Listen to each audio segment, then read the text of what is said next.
हमारी जो धार्मिक संस्कृति है उसकी परंपरा में इतने डट गए, इतने लग गए अज्ञानवश से कि पता नहीं चलता है कि संस्कृति भारतीय आखिर में है क्या। मैंने कहा ठीक है, आपको आपस में इतना झगड़ा मच ही रहा है तो सबको आज इकट्ठे बुलाओ और मैं कुछ बात करूं। मैं समाधान कुछ नहीं कराऊंगा, मैं जो बात करूंगा बात सुने और जिसको जो लगे वो सोचे। सब आए, इकट्ठे हो गए। मैंने कहा ठीक है, आप सनातन धर्म वाले और आप पुष्टि वाले दोनों आए, आनंद का विषय है। दो भाई अनमने हो गए हो और इकट्ठे हो जाए तो शुरू शुरू में तो एक दूसरे से कतराते ही रहते हैं। बाद में जैसे जैसे कतराना दूर हो जाता है, स्नेह पनपता है, तब फिर भेद अलग नहीं रहता है, अलगता नहीं रहती है। मैंने उनसे कहा आप सनातन धर्म वाले हो, बहुत अच्छी बात, धन्यवाद है।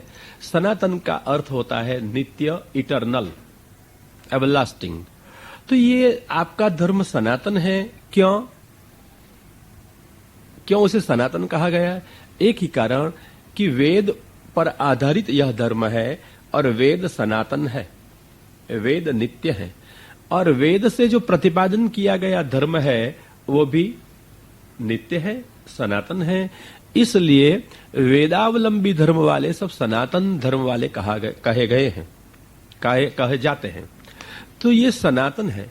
फिर मैंने उससे उन लोगों से पूछा, ये तो बताओ कि वेद ने धर्म ही कहा है या धर्म के अतिरिक्त कुछ कहा है? वेदों का विषय धर्म है या और कुछ है? मैंने कहा आप लोग तो आजकल गीता जी भी पढ़ते रहते हो, बताओ 15वें अध्याय में पुरुषोत्तम योग में स्वयं श्री कृष्ण अपने श्रीमुख से कहते हैं वेद में क्या कहा है, वेद का विषय कौन है, वेद का विषय वर्ण्य क्या है। वेदैश्च सर्वै रहमेव वेद्यः, गीता में ऐसा आता है ना, सारे वेदों से अहम एव, मैं ही वेद्य हूं। तो एवकार का अर्थ और कोई नहीं ऐसा होता है, मैं ही का अर्थ क्या हुआ? मैं मतलब कृष्ण ही। तो सारे वेदों से वेद, उपवेद, वेदांग, ये सबको मिला करके कृष्ण ही वेद्य है और कोई देवी देवताओं का प्रतिपादन वेद में है ही नहीं, कृष्ण ही प्रतिपाद्य है। वेदैश्च सर्वैः अहम एव वेद्यः, सारे वेदों से मैं ही वेद्य हूं।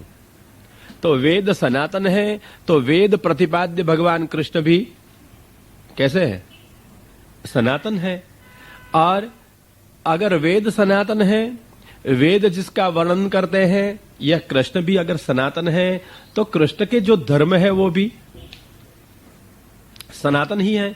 तो कृष्ण का धर्म कौन सा?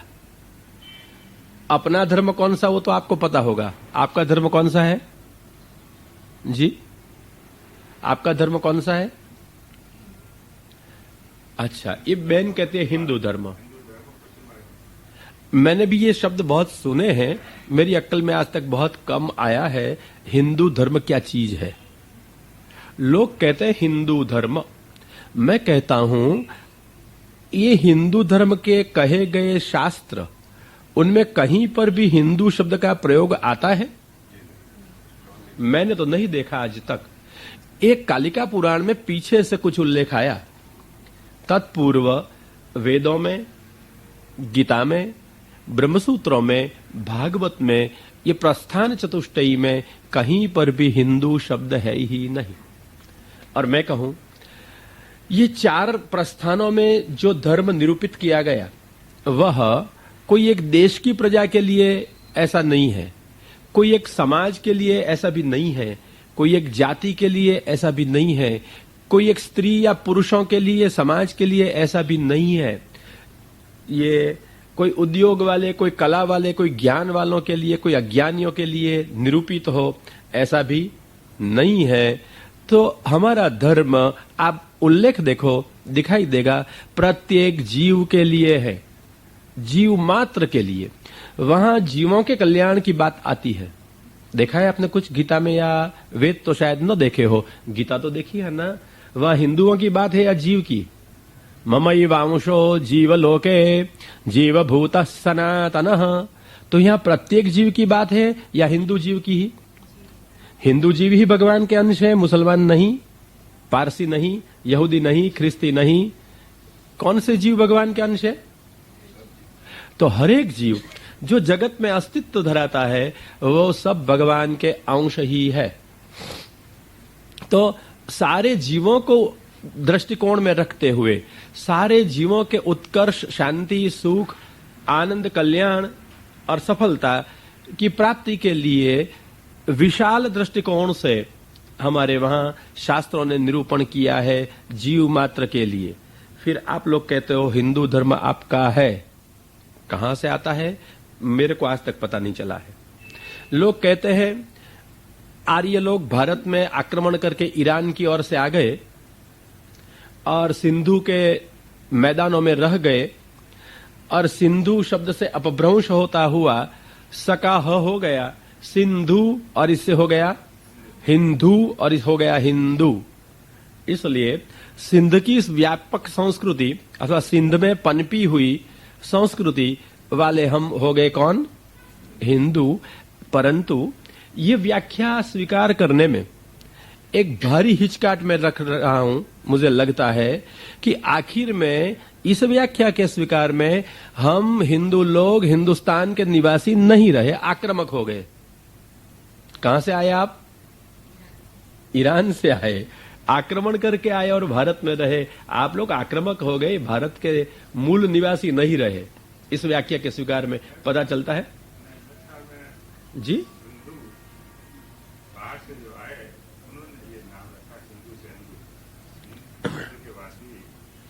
ऐसा नहीं कहा जाता है। ये प्राचीन इतिहास को आप देखो, प्रतिपादन ऐसा है, आए हुए लोग और वहां बसे हुए लोग, उसको कहा गया सिंधु तटवासियों को हिंदू, ऐसी कथा है। गलत है ये स्वीकार करने में भारी ये कि हम फिर भारत के निवासी नहीं ठहरते। कहां के हो गए? आक्रामक। ईरान की ओर से आई हुई कोई बर्बर जातियां पहले आती थी, ऐसे ही हम ठहरे। इसलिए हमको ऐसा हिंदू होना स्वीकार्य नहीं है। मैं कहूं हिंदू किसे कहा जाए? हिनस्ति दोषान इर हिंदु। अपने दोषों को दूर करे, शास्त्र सन्मार्ग पर चलकर, उसका नाम है हिंदू। जो शास्त्र के सन्मार्ग पर, शास्त्र ने बताए हुए रास्ते पर चलकर अपने दोषों को दूर करें और उन्नत बने, उसका नाम है हिंदू। हिनस्ति दोषान इत हिंदु। हमारे शास्त्र को देखो, दोष दूर करने की बात आती है या नहीं उसमें? अपने अपने जीवों को दोष दूर करके निर्दोष बनाने की प्रक्रिया, फिर वो कर्म मार्ग हो, ज्ञान मार्ग हो या भक्ति मार्ग हो, आखिर में कल्याण की ये 3 मार्ग भगवान ने बताए। इसमें जीव को निर्दोष बनाने की ही प्रक्रियाओं है या और कुछ है?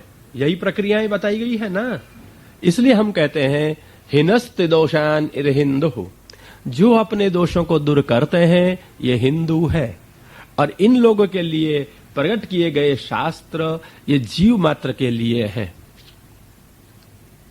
अगर आपको इन शास्त्र में आस्था है तो आप हिंदू हो सकते हो, नहीं तो नहीं। इसलिए हिंदू शास्त्रों में यद्यपि लोग प्रचलित होने पर भी 2 बात दिखाई देती है। कई लोग आस्तिक हैं और कई लोग नास्तिक हैं। आस्तिक किसे कहा जाए? कौन आस्तिक है जी?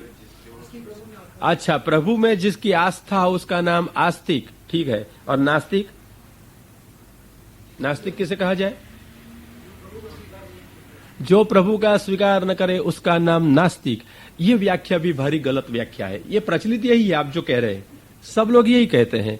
मैं भी ऐसा मानता था, पर सोचने पर मेरी ये मान्यता बाष्पीभवन होगी, चली गई, रही नहीं, इवेपोरेट हो गई। क्यों? सोचना। आपने कहा ईश्वर को मानता है और ईश्वर को नहीं मानता है। मैं पूछता हूं ईश्वर क्या है? आपको ईश्वर का पता कैसे चला? ईश्वर कहां से लाए आप?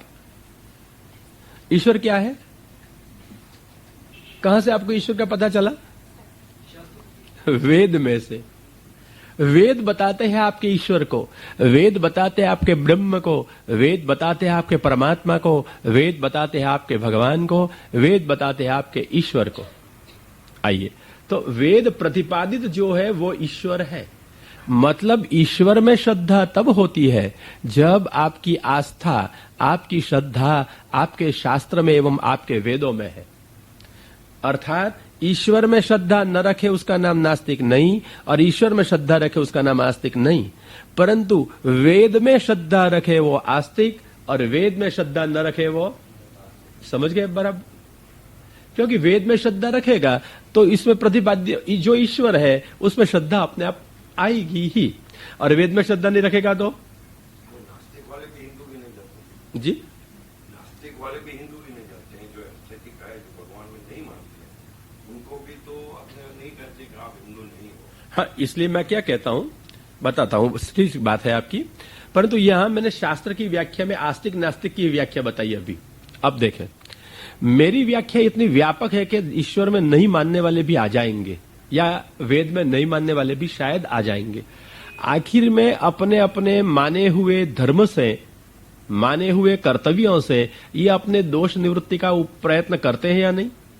तो मैंने व्याख्या क्या की, हिनस्ति दोषान, अपने शास्त्र से, अपने सन्मार्ग से दोषों को दूर करे, निर्दोष प्रभु की पास में पहुंचने का सतत प्रयत्न करे, उसका नाम हिंदू है।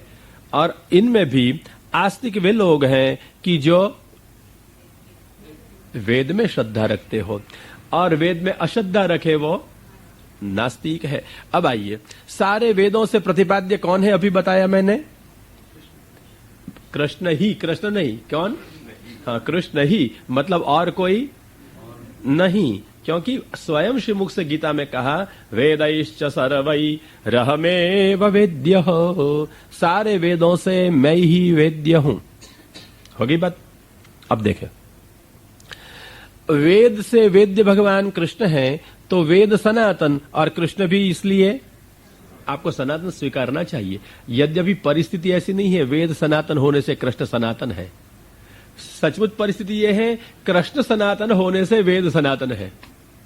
आखिर में वेद आए कहां से?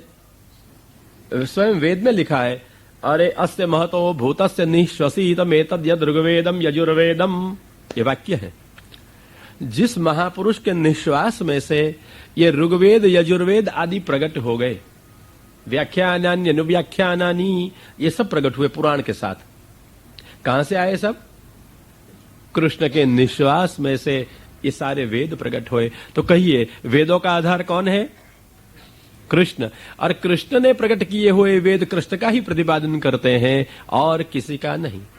आप कहोगे कि वेद में तो रुद्राष्टाध्यायी भी है, देवी सूक्त भी है, तो देवी और रुद्र का प्रतिपादन दिखाई देता है, और कृष्ण ने एव क्यों कहा, मैं ही वेद्य हूं? एक ही कारण, उपनिषद ने कहा है, ब्रह्मै तद्दि सर्वाणि कर्माणि बिभर्ति, ब्रह्मै तद्दि सर्वाणि नामानि बिभर्ति, ब्रह्मै तद्दि सर्वाणि रूपाणि बिभर्ति।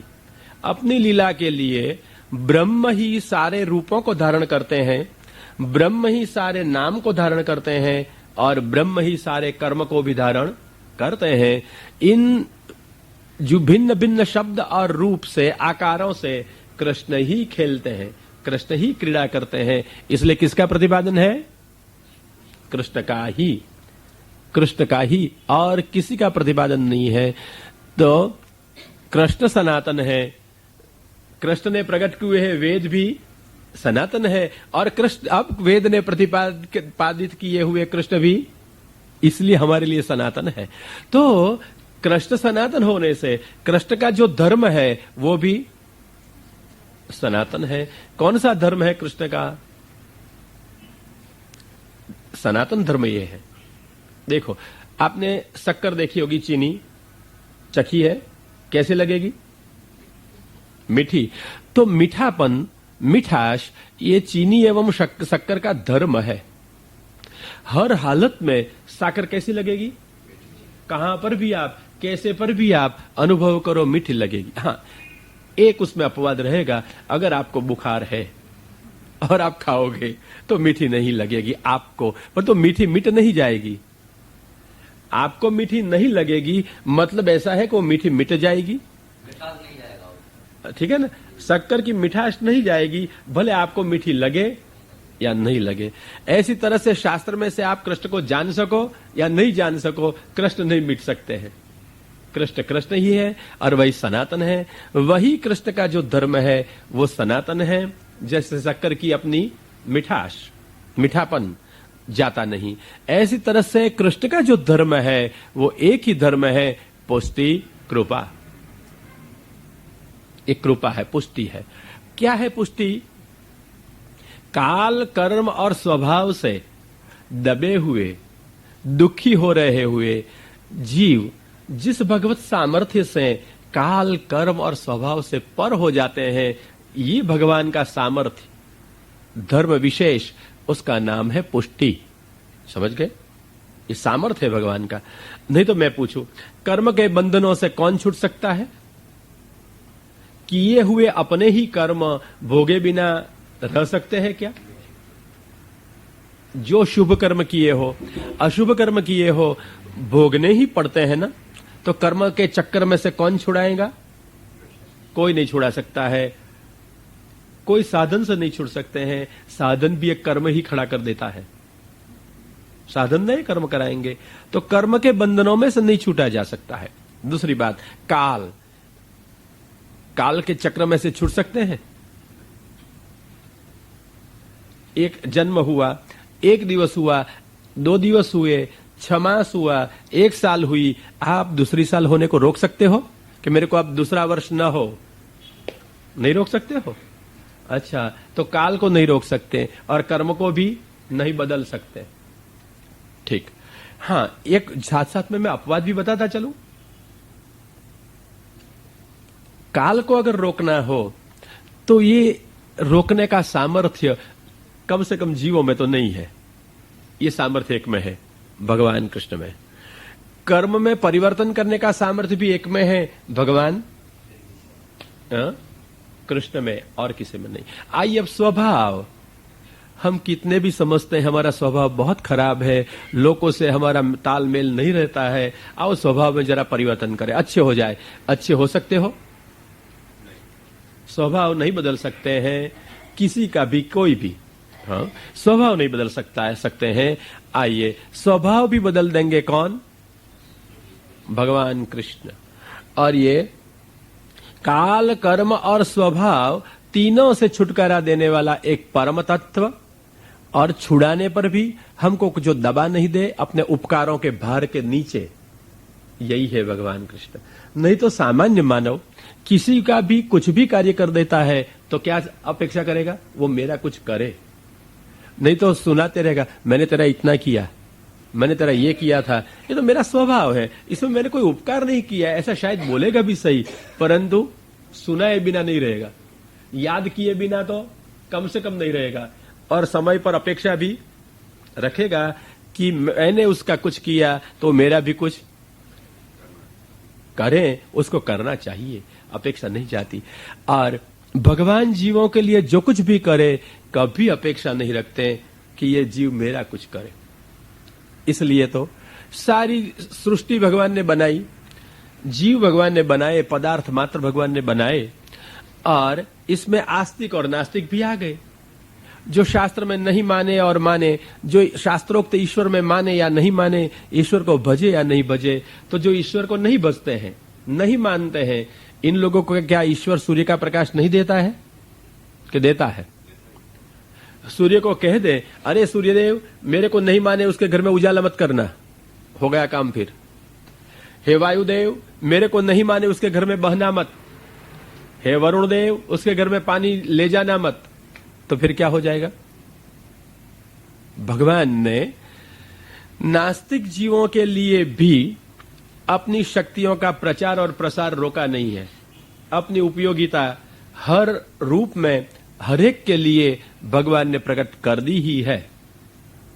ऐसी तरह से आज भगवान सबके लिए सब कुछ करते हुए भी उपकारक हैं, फिर भी उपकार के, आभार के भार के नीचे किसी को कुचड़ नहीं देते हैं, अपेक्षा किसी से कुछ नहीं रखते हैं।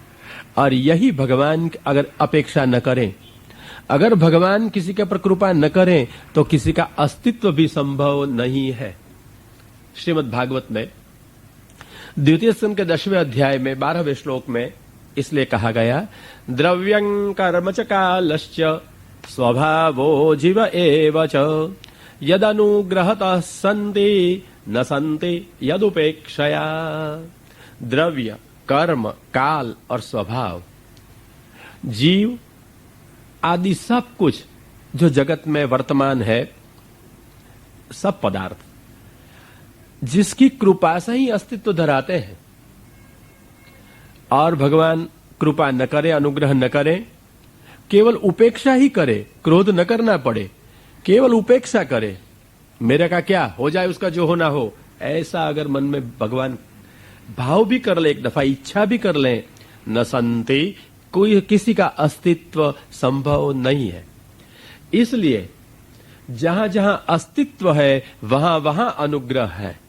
इतना व्यापक है अनुग्रह। तो केवल पुष्टि मार्ग एवं पुष्टि मार्गियों के ऊपर ही अनुग्रह है ऐसा नहीं है। अनुग्रह इसलिए व्यापक धर्म है, और ये अनुग्रह कृष्ण का है, कृष्ण सनातन है, तो पुष्टि भी सनातन है, नित्य है। इसलिए वल्लभाचार्य जी ने पुष्टि प्रवाह मर्यादा ग्रंथ में कहा, भक्ति मार्ग से कथनात् पुष्टिरस्ति इति निश्चयः। भक्ति मार्ग शास्त्रों में कहा है, और कृपा के बिना भक्ति संभव नहीं, इसलिए पुष्टि है, कृपा है। और जीव का धर्म तो केवल ज्ञान हो सकता है, चेतन का अंश होने से। प्रेम तो प्रभु का धर्म है। प्रभु जिसको प्रेम का प्रदान करते हैं उसको प्रेम मिलता है। प्रीतिस्तु भगवत धर्मः। उपनिषद भी कहती है, नवा पतिहरे पत्युः कामाय प्रियो भवति आत्मनस्तु कामाय सर्वं प्रियं भवति। पति पति होने से प्रिय नहीं लगता है, पत्नी पत्नी होने से प्रिय नहीं लगती है। पति और पत्नी भी जो परस्पर में अत्यंत निकट के स्वजन माने गए, इन लोगों का परस्पर का प्रेम भी केवल भगवान के कारण ही है। अगर दोनों के हृदय में विराजे हुए अंतर्यामी विदा हो चुके, फिर पत्नी रहती है या पति रहता है? अंदर से चला गया वो भगवान, फिर पत्नी है या पति है? और पति को भी विदा पत्नी करेगी और पत्नी को भी विदा पति कर देगा ना, कौन रहेगा फिर? अच्छा, फिर तो मेरे ख्याल से पति और पत्नी परस्पर में प्रिय ही रहेंगे ना, शरीर को संभाल के ये घर में ही रख लेंगे ना। कहेंगे उठाओ अभी जल्दी से जल्दी उठा के भागो यहां से, ठीक है। तो प्रियता किसके कारण थी? जब तक अंदर भगवान का अंश जीव और भगवान का अंश अंतर्यामी दोनों विराज रहे। मतलब भगवान है और भगवान के कारण ही सब कुछ प्रिय लगता है। भगवान न हो, भगवान प्रेम का प्रदान न करता हो, तो किसी को कुछ भी प्रिय लगना संभव नहीं है। और हमको जगत में कुछ अप्रिय भी लगता है और प्रिय भी लगता है, और न प्रिय लगता है न अप्रिय लगता है, ऐसा भी तटस्थ भी कोई होता है। जब तक कुछ न कुछ अप्रिय लगता है तब उद्वेग होता है, और जब तक प्रिय लगता है तब तक आनंद होता है।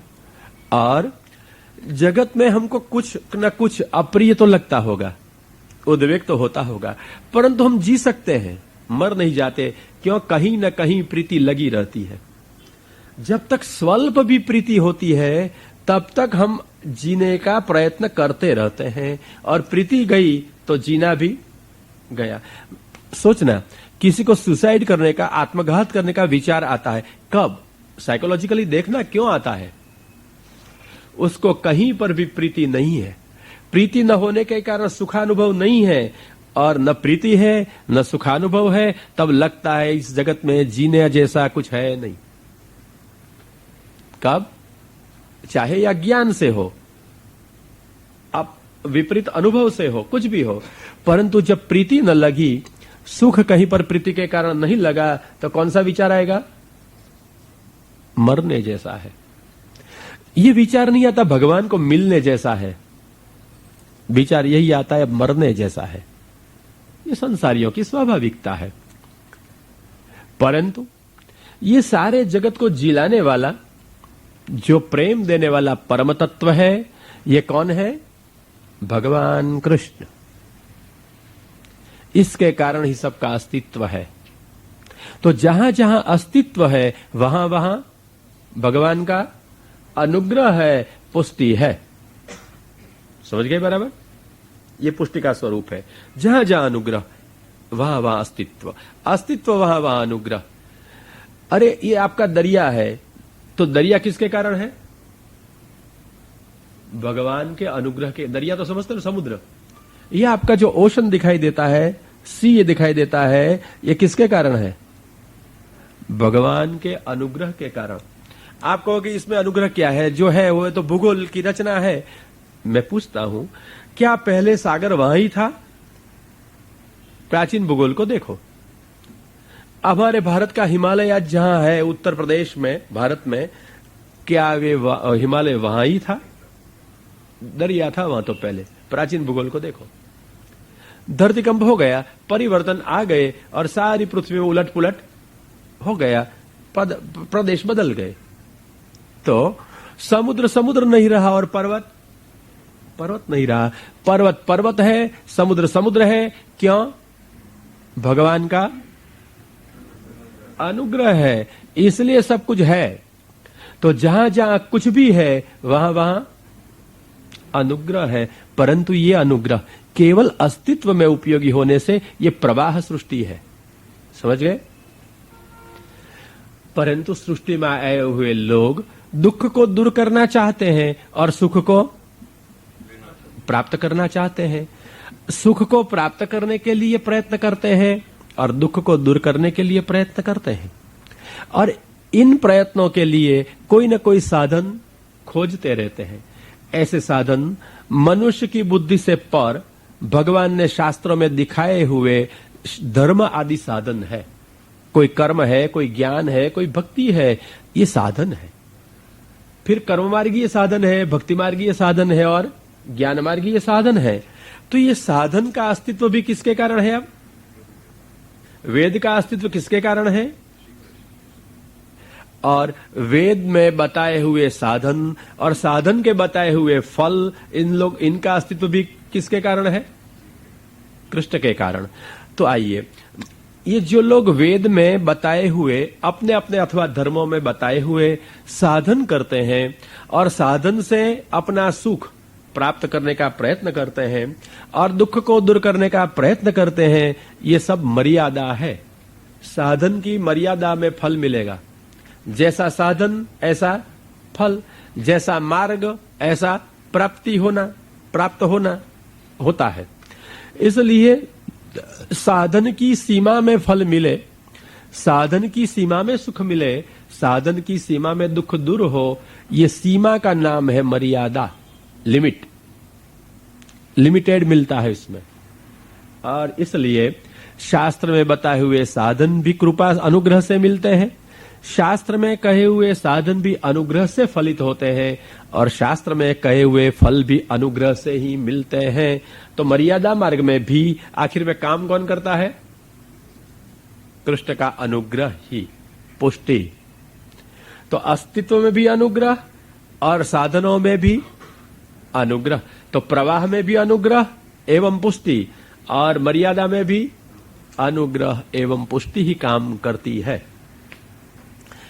आपको सोचा कहीं कुछ नहीं करना है, चलो तीर्थ यात्रा में चले जाए। आखिर में तीर्थ यात्रा भी एक साधन है, धर्म में कहा हुआ, शास्त्र में कहा हुआ। तो ये भी कृपा से ही फलित होता है। और अवलंबन भी उसका, तीर्थ यात्रा करना भी शक्य कृपा न हो तो होता है क्या? तीर्थ यात्रा में जाना है परंतु पैर टूट गया, जाइए तीर्थ में। अब जा सकते हो ना? अच्छा, आप कहेंगे कि हम स्पेशल व्यवस्था करके जाएंगे तीर्थों में, जाइए। भगवान तीर्थ में जाने की बुद्धि की प्रेरणा ही नहीं करेंगे, फिर जा सकते हैं? नहीं जा सकते हैं। तो हमको तीर्थों में जाने की प्रेरणा देते हैं, तीर्थों में जाने की सुविधा देते हैं, तीर्थों में पहुंचा देते हैं और तीर्थों में रहकर तीर्थ का फल देते हैं। यह है भगवान कृष्ण और उसका अनुग्रह। ये न होता तो तीर्थाटन भी शक्य नहीं है, कुछ नहीं हो सकता है। तीर्थादावपि या मुक्ति ही कदाचित कस्यचित भवेत कृष्ण प्रसाद युक्तस्य नान्यस्येति विनिश्चय। श्री वल्लभाचार्य जी कहते हैं निबंध में, तीर्थ आदि में अगर किसी की मुक्ति की कथा सुनी गई हो तो ये मुक्ति और कोई नहीं दे सकता है, कृष्ण कृपा से ही मिलती है, कृष्ण कृपा पात्र को ही मिलती है, और इसलिए तीर्थों की कीर्ति बढ़ती है, भगवान बढ़ाते हैं। आखिर में काम कौन करते हैं? भगवान, और भगवान का अनुग्रह। तो साधन मार्ग में भी अनुग्रह ही नियामक है, अनुग्रह ही काम करता है। अब आइए प्रवाह और पुष्टि को देखकर, प्रवाह और मर्यादा को देखकर आइए जिसको कहते हैं हम पुष्टि मार्ग। तो पुष्टि मार्ग में तो बिना सोचे ही अनुग्रह नियामक इति स्थिति ही, आचार्य चरणों ने कहा पुष्टि मार्गे अनुग्रह नियामक। पुष्टि मार्ग में अनुग्रह ही नियामक है, ये मर्यादा है मार्ग की। सिद्धांत मुक्तावली में महाप्रभु ने कहा मर्यादास्थ तो गंगायाम श्री भागवत तत्परः। जो मर्यादा मार्ग की है उसको अगर भगवद आनंद की अनुभूति करनी हो तो गंगा तट पे रहे और श्री भागवत में पारायण हो जाए। परंतु पुष्टि मार्गियों के लिए कहा ऐसा आपके लिए कोई नियम नहीं है, कहां रहो और क्या करो। अनुग्रह नियामक, अनुग्रह नियामक है। भगवान ने आपको कृपा करके जहां रखे हैं वहां रहो। आप दुबई में आ गए हो, मत चिंता करो, दुबई में रहो। अनुग्रह नियामक, भगवान का अनुग्रह आपको यहां ले आया है, यहां रहो। परंतु पैसा कमाने के लिए मात्र नहीं।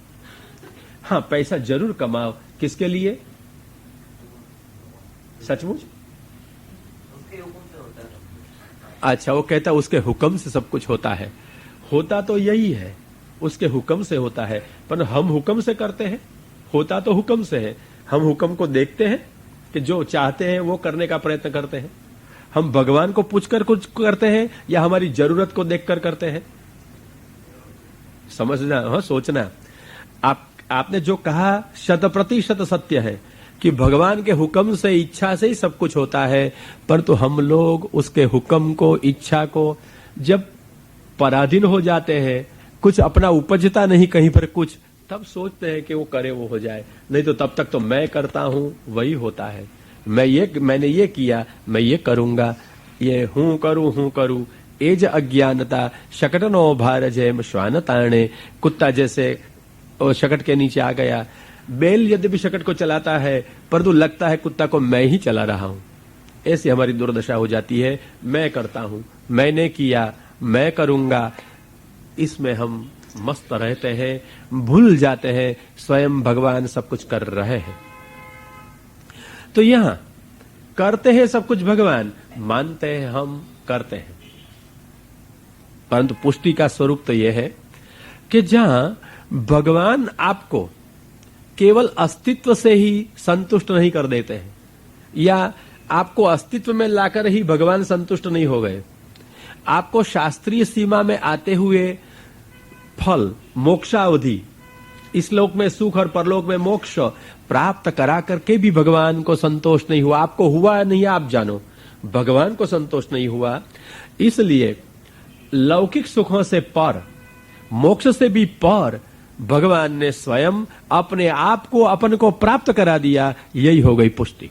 तब भगवान को संतोष हुआ, मैंने मेरे जीवों को कुछ दिया। जहां भगवान स्वयं अपने आप प्राप्त हो जाते हैं जीव को, यह है पुष्टि। और यह भगवान का जीवों तक पहुंचने का मार्ग, उसका नाम है पुष्टि मार्ग, कल बताया था। तो अनुग्रह प्रवाह में भी है, अनुग्रह मर्यादा में भी है। अस्तित्व है वहां अनुग्रह है, कहां सन्मार्ग है, सत्फल है, वहां भी अनुग्रह है, और जहां कृष्ण स्वयं प्राप्त हो जाए वहां पर भी अनुग्रह है। इसलिए सारे संसार में, सारी सृष्टि में अनुग्रह का ही साम्राज्य है। अनुग्रह ही अनुग्रह है।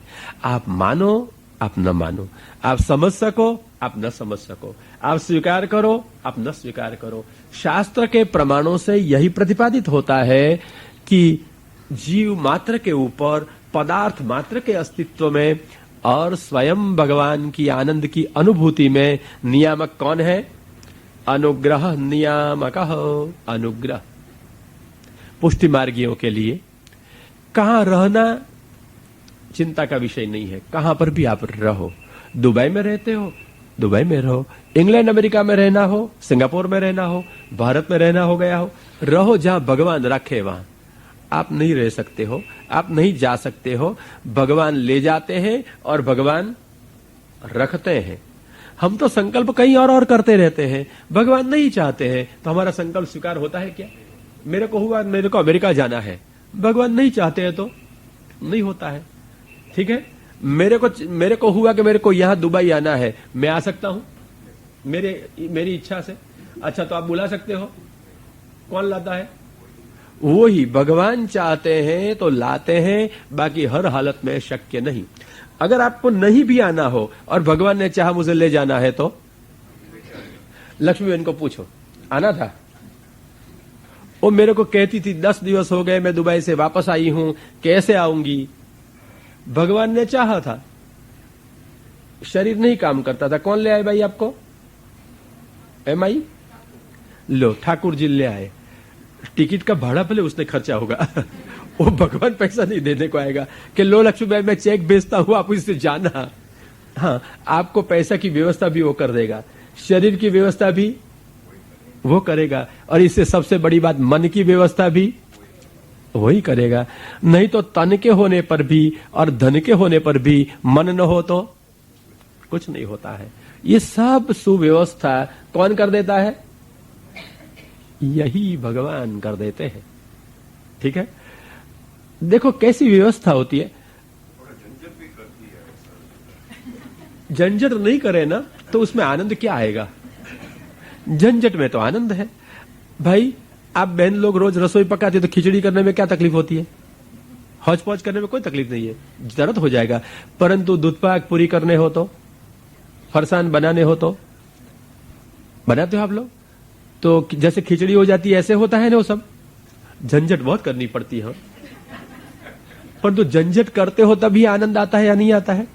और झंझट छोड़ दो, उसको ही बोलो हम झंझट नहीं करेंगे, तो काका जी रोज खिचड़ी खाने की तैयारी रखो तो झगड़ा हो जाएगा। तो वो बेचारी झंझट करती है तो आनंद आता है ना, ख्याल रखना। तो जीवन में झंझट है तो ही आनंद है। तो भगवान अगर झंझट भी देते हैं तो भी किसके लिए? एक अद्भुत अनुभव कराने के लिए, आनंद का अनुभव कराने के लिए। दृष्टि को बदल दो, सृष्टि में आनंद ही आनंद है, अनुग्रह ही अनुग्रह है। हम समझ नहीं सकते, इतना ही है, अनुग्रह ही है ना। एक गीता बहन मिली थी मेरे को बंबई में। दूसरा नमूना बताता हूं। उस बेचारी को बहुत बहुत मन में था मुझे पुष्टि मार्ग के सिद्धांत समझने हैं। और मैं बंबई आया था कोई कार्यवशात, नंदालय में मिली, मेरे को कहा सिद्धांत समझने हैं। मैंने कहा ठीक है। और उसके मुख मुद्रा में से, उसके बोल में से उत्कंठा मेरे को लगी, आतुरता लगी। तो भगवान ने सोचा, फिर कार्यक्रम बनाया, कब रखें कैसे रखें। फिर उसको कहा था कि भाई लाभ पंचमी को मैं नडियाद से निकलूंगा और 10वीं तारीख को मुंबई से निकल के यहां आऊंगा, कहा था ऐसा। और वो बेचारी को कोई शक्य नहीं लगता था, शक्य था, इसलिए उलझन में रह गई कि क्या करे, कैसे करे, कहां करे, उसको कुछ पता नहीं चलता था।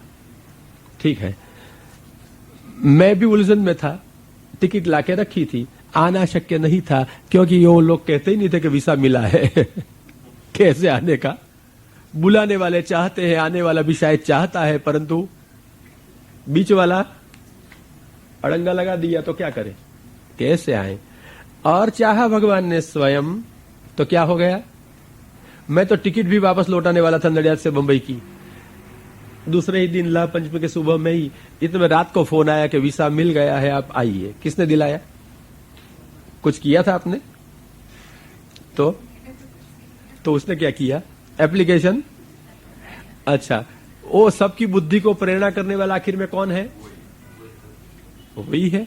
और सही जो तारीख उनने बुलवाई थी वही तारीख को नडियाद से निकलना और वही तारीख को वहां आना, ये मेरे बस की बात थी, आपके बस की?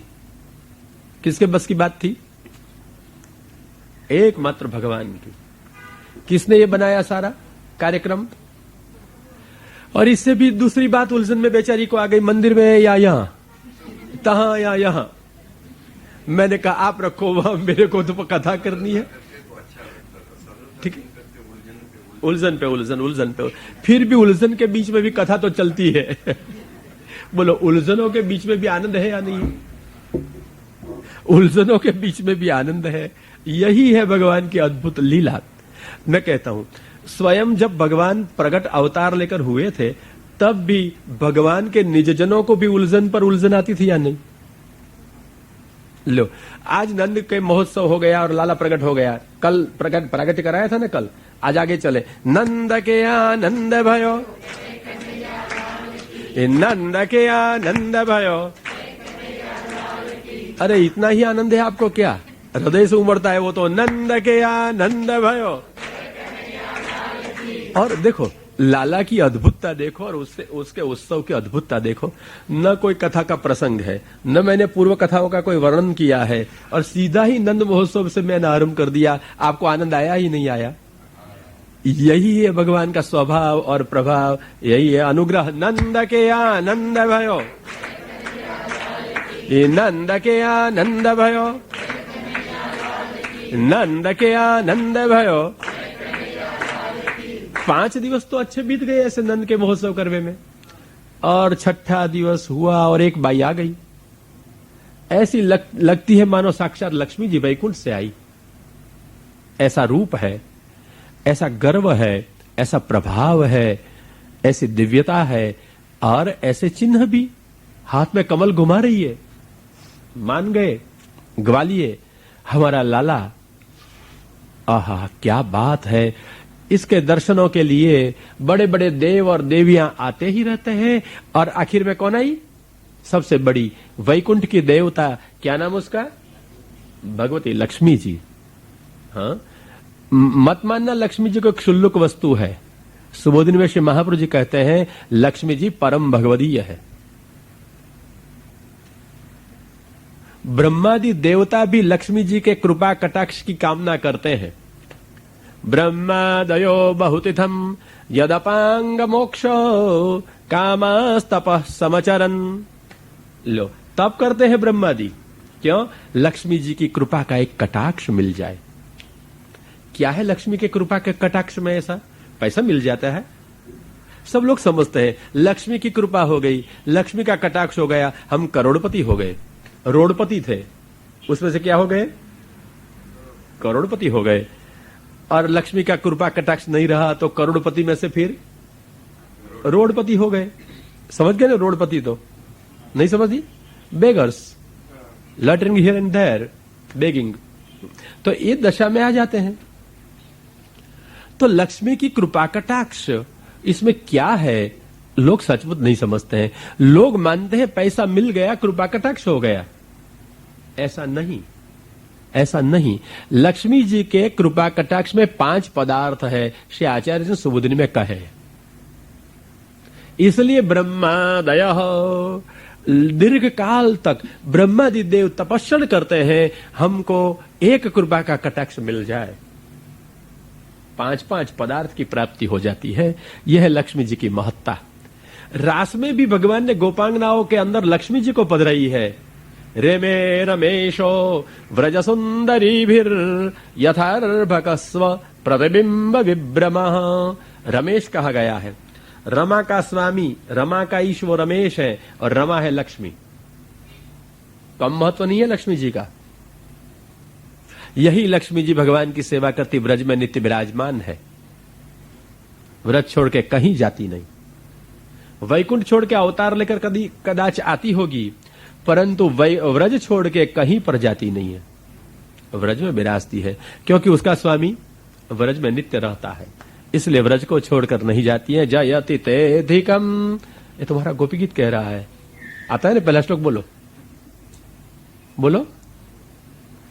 अरे रे, गोपी गीत सुनोगे और गोपी गीत नहीं आता है। जयति तेधिकम जन्मना व्रज शयत इंदिरा शाश्वतत्र हि दयितदृश्यताम् दीक्षुतावका स्वयि धृता सव स्वं विचिन्वते। शयत इंदिरा क्या कहती है गोपीजन? इंदिरा, परम ऐश्वर्य का दान करने वाली इंदिरा लक्ष्मी जी, वैकुंठ की महारानी यहां आई है, रहती है। वैकुंठ में तो हिंडोला खाट पे विराजमान होकर के झूलती रहती है। प्रेंखन सिताया प्रिय कर्म गायती, तृतीय स्कंद भागवत में कहा है। पर हिंडोला खाट पे बैठती झूलती है। वैकुंठ में लक्ष्मी जी को क्या करना पड़े? रसोई करनी पड़ती होगी, कपड़े को इस्त्री करनी पड़ती होगी, बुहारी करनी होगी। लक्ष्मी जी क्या करती होगी? चरण सेवा। तो 24 कलाक भगवान पौड़ रहेंगे और वो सेवा करती रहेगी। वो तो जब पौड़ेगी तब से पौड़ेंगे भगवान, तब सेवा करेगी। पर भगवान पौड़े नहीं हो तब क्या करेगी? चरण सेवा करती रहेगी। बोलो क्या करेगी? अवकाश तो मिलता नहीं लक्ष्मी जी को भी, अब मिलना ही चाहिए, मिलता ही है। तो क्या करेगी? भगवान पौड़ेंगे तब जरूर चरण सेवा करेगी, पर तो 24 कलाक चरण सेवा थोड़ी करती रहेगी। वो क्या करेगी? जब जब चरण सेवा का अवकाश नहीं है तब हिंडोला खाट पे विराजमान है। घर में नौकर चाकर सब काम कर रहे हैं, लक्ष्मी जी को क्या करना है? आपके घर में 10-15 नौकर हो तो आपको क्या करना है? जरूर एक करना है, नौकरों की देखभाल। बाकी तो आपको कुछ करना नहीं होता है। आनंद से बैठो, खाओ पियो और गाओ। तो लक्ष्मी देवी हिंडोला खाट पे बैठी है और क्या करती है? प्रिय कर्म गायती, गाती है, बस मौज मस्ती से रहती है। ऐसी भगवती लक्ष्मी देवी, वैकुंठ वाली महारानी, हिंडोला खाट पे बैठे वाली, व्रज में आई, बेल वन में बगीचा बनाया और